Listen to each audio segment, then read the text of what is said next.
Hello दोस्तों, राधे राधे। आप लोग कैसे हो? मैं आज दीदी के यहाँ आज पूरी टीम लेकर शोभा दीदी के यहाँ आई हूँ और टीम अभी आ रही है, पीछे है, थोड़ा लेट है।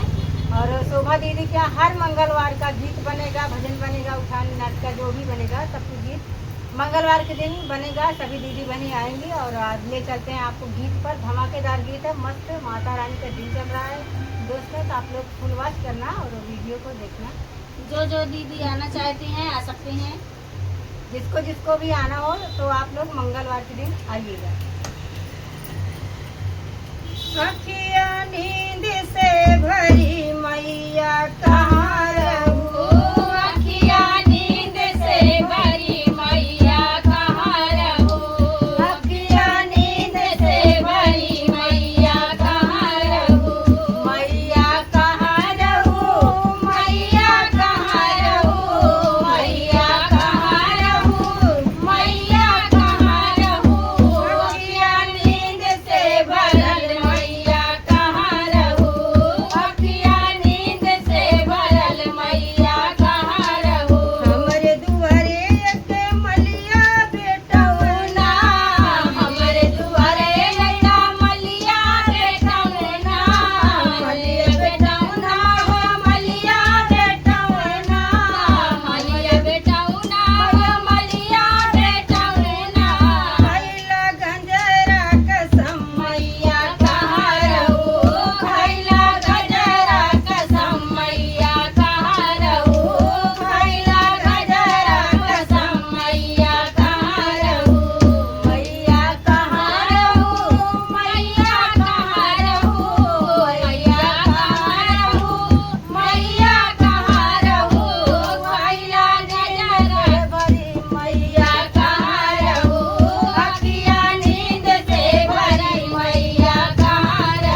नेक्स्ट नए वीडियो में गीत के नए साथ। गीत के साथ इसी तरह से नीलम आप सब लोग शोभा। बने रहिए। आप लोग बने रहिएगा, अच्छे अच्छे गीत लेकर आते हैं।